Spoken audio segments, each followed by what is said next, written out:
Si Bonnie, isang babae na umalis mula sa kanyang bahay, ay nakakilala ng iba't ibang tao na tila gusto siyang tulungan. Ngunit agad niyang napagtanto na interesado lamang sila sa kanyang itsura. Isang araw, kasama niya sa kotse ang kanyang kapatid na lalaki na si Tom. Pinagbantaan niya si Bonnie na huwag tumakas, at pagkatapos ay pumunta siya para bumili ng pagkain habang nanatili si Tom sa kotse para bantayan siya.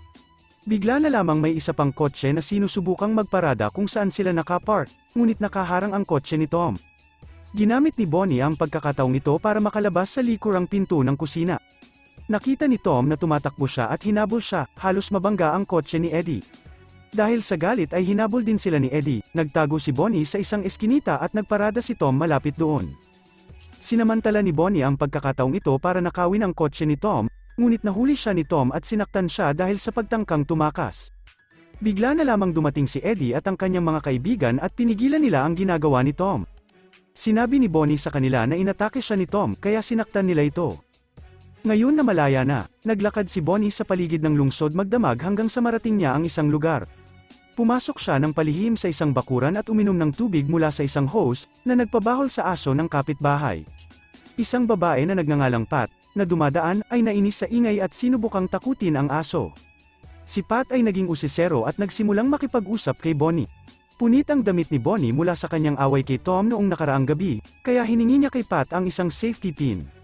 Sa kanyang pagkabigla, binuksan ni Pat ang kanyang bag at ipinakita sa kanya ang isang baril, na ipinaliwanag na para ito sa self-defense. Pagkatapos ay binigyan niya si Bonnie ng pin para maayos ang kanyang blusa. Si Bonnie at Pat, na parehong walang mapuntahan, ay naging magkaibigan at nagpunta sa beach. Bigla na lamang may aso na tumahol sa kanila mula sa isang kotse. Gusto ni Bonnie ang aso, at ang may-ari nito, si Dan, ay lumapit at nagsimulang makipag-usap sa kanila. Nag-flirt siya sa kanya, at pumayag siyang isakay sila para mag-drive. Ngunit pagkatapos ay nagulat siya nang ipakita ni Pat ang kanyang baril at sabihin sa kanya kung saan magmamaneho. Pagkatapos ay pinahinto ni Pat ang kotse sa isang clearing at sinabi kay Bonnie na tingnan kung may pera si Dan. Nagalit si Dan dahil akala niya ay nagbibigay lamang siya ng libreng sakay sa mga babae. Nang malaman niya kung saan ito nakatira at nawala ang kanyang asawa, sinabi niya kay Bonnie na atali si Dan para makapagnakaw sila sa kanyang bahay. Binigay ni Pat kay Bonnie ang kanyang baril at sinabihan siyang bantayan si Dan sakaling nagsisinungaling ito na wala itong pera sa kanyang bahay. Habang sila'y mag-isa, sinubukan ni Dan na maging kaibigan si Bonnie, ngunit ayaw niyang makipag-usap o luwagan ang kanyang mga tali. Samantala, nakarating si Pat sa bahay ni Dan at nakakita ng hardinero sa labas. Pumasok siya na parang doon siya nakatira at nagsimulang maglibot sa bahay. Napansin siya ng hardinero at nagsimulang magtrabaho malapit sa mga bintana kung saan siya makikita. Nakita ni Pat ang pera ni Dan, ngunit nang makita niya ang hardinero na tumitingin, nagkunwari siyang nagpapalit ng kanyang damit at isinara ang mga kurtina. Bumalik sa clearing, may isa pang kotse na lumapit kay Dan at Bonnie, na nagpapatugtog ng malakas. Ngunit bumalik si Pat at sinabi niya na pinakawalan niya ang aso ni Dan malapit sa isang bangin dahil kinagat siya nito, na nagpainit ng ulo kay Bonnie. Kaya nag-promise si Pat na ibahagi ang pera at alahas na ninakaw niya para patahimikin si Bonnie. Sinabihan niya si Dan na maghintay ng 30 minuto matapos silang umalis bago subukang tumakas. Ngunit sa sandaling umalis sila, tumawag si Dan ng tulong. Bumalik si Bonnie para paalalahanan siya na dapat siyang maghintay. Ngunit napagtanto ni Bonnie na iniwan siya ni Pat mag-isa para hindi niya kailangang ibahagi ang ninakaw na pera. Sa huli, napadpad siya pabalik sa beach at sinubukang magnakaw ng mansanas mula sa isang tindahan ng prutas. Nahuli siya ngunit naawa sa kanya ang isang babae na nagngangalang Geraldine at binayaran ang mansanas. Dinala ni Geraldine si Bonnie sa kanyang apartment at pinayagan siyang maligo. Talagang nagustuhan ni Bonnie si Geraldine at pagkatapos ay sinabi ni Geraldine kay Bonnie ang kanyang plano na gusto niyang maging model si Bonnie para sa kanyang mga artworks, at kapalit nito, bibigyan niya si Bonnie ng pagkain at lugar na matutuluyan. Kailangan ni Bonnie na magtrabaho, nagpo-pose para kay Geraldine sa beach, ngunit naging mainipin siya. Pagkatapos ng trabaho, nakihalubilo si Bonnie sa ilang mga lalaki hanggang sasabihan siya ni Geraldine na umuwi. Pinagsabihan din siya ni Geraldine na huwag makihalubilo sa mga lalaki, sinasabi na hindi ito ligtas. Napagod si Bonnie sa pagpo-pose ng matagal, kaya binigyan siya ni Geraldine ng masahe. Ngunit pagkatapos, naramdaman ng dalawang babae ang isang espesyal na koneksyon at naglaan sila ng oras kasama ang isa't isa. Makalipas ang ilang araw, ipinakita ang painting ni Geraldine kay Bonnie sa isang art gallery. Gustong-gusto ito ng isang art collector na nagngangalang Vincent. Gusto niyang bilhin ang painting, at kahit sinabi ni Geraldine na hindi ito for sale, inaalok niya si Geraldine ng malaking halaga ng pera. Hindi siya makatanggi dito at dumating si Vincent sa bahay ni Geraldine makalipas ang ilang araw, ngunit dahil nagpapatugtog ng malalakas na musika si Bonnie, kailangan niyang pasukin ang bahay. Nakita niya ang dalawang babae na magkasama sa kusina. Agad na lumayo si Geraldine at pinagsabihan siya na huwag pumasok nang hindi kumakatok. Kaya sinabi ni Geraldine kay Bonnie na dalhin si Vincent sa kanyang studio habang nagpapalit siya ng kanyang damit. Gusto ni Vincent ang bagong painting ni Bonnie at inaya siya, ngunit sinabi ni Bonnie na baka hindi ito magustuhan ni Geraldine. Nagpatuloy ito sa pag-iisip ni Vincent na may relasyon si Bonnie at Geraldine. Nagkakasiyahan sila nang may sumugod sa kanilang bahay. Hinawakan ni Geraldine ang isang baril at sinabi ng lalaki na gusto lamang niyang magnakaw ng pagkain dahil gutom siya. Sinabi ng lalaki na ang pangalan niya ay Ron at nag-alok na magtrabaho para sa pagkain. Ngunit sinabi ni Geraldine na hindi nila kailangan ng tulong ng isang lalaki. Sinabi niya kay Bonnie na bantayan si Ron habang tinatawagan niya ang pulis. Ngunit bago pa man siya makatawag, sumigaw si Bonnie na tumakbo si Ron sa ibaba. Naghabol si Geraldine, ngunit tinago pala ni Bonnie si Ron sa aparador. Nang bumalik si Geraldine, iniisip niya na nakatakas si Ron. Binigyan niya siya ng ilang pagkain at sinabi na pwede siyang manatili hanggang sa matulog si Geraldine para makaalis siya ng tahimik. Sa umaga, nagtago si Bonnie ng ilang prutas sa kanyang kwarto para ibigay kay Ron. Tinitiyak ni Bonnie na tulog pa rin si Geraldine, kaya nagpa siya si Ron na umalis. Gusto ni Bonnie na magkaroon ng higit pang oras kasama siya, kaya nagplano siya na makipagkita sa kanya matapos itong makatakas. Ngunit pumasok si Geraldine at nakita silang magkasama. Sa halip na magalit, sinabi lamang niya kay Bonnie na maghanda para matapos nila ang painting.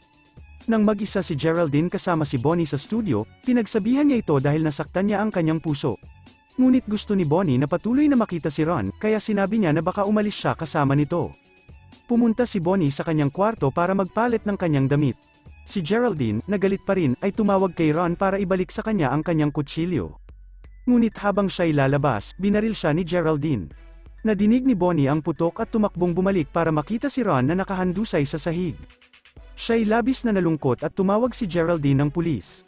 Nang tumingin siya muli, tumakas na si Bonnie, naging homeless ulit siya at napadpad sa art gallery ni Vincent kinabukasan.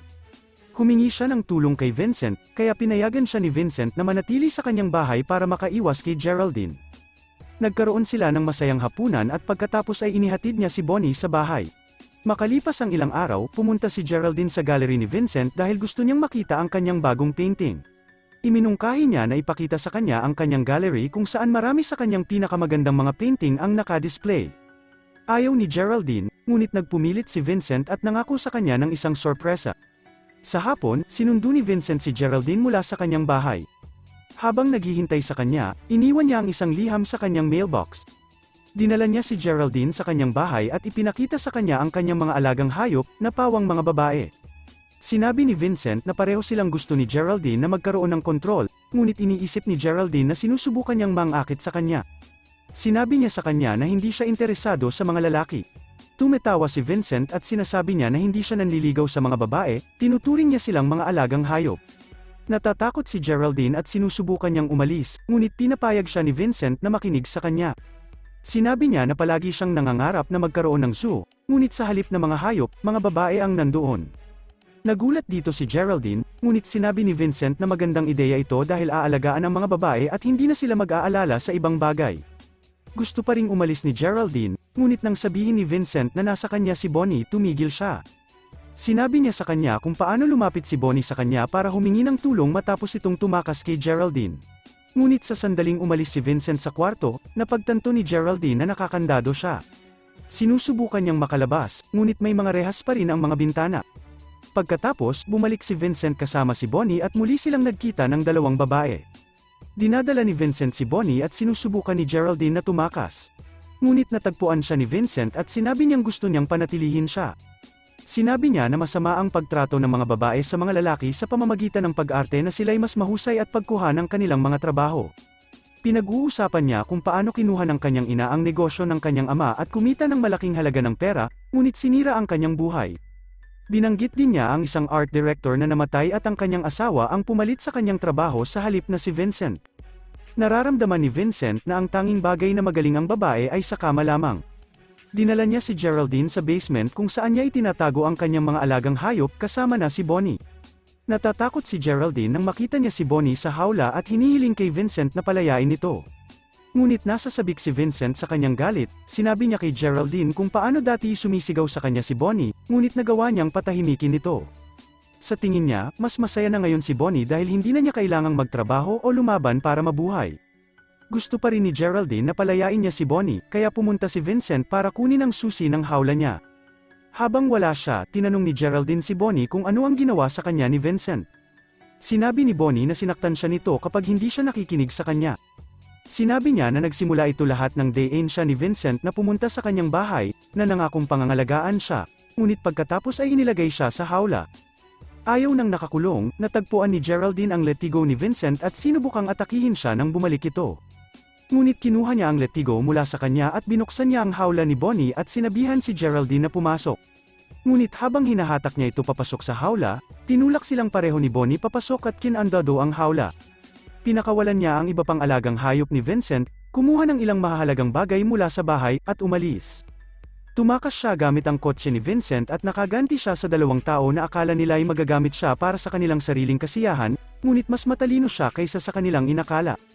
Dito na rin natatatapos ang movie na Pets. Maraming salamat sa panunood.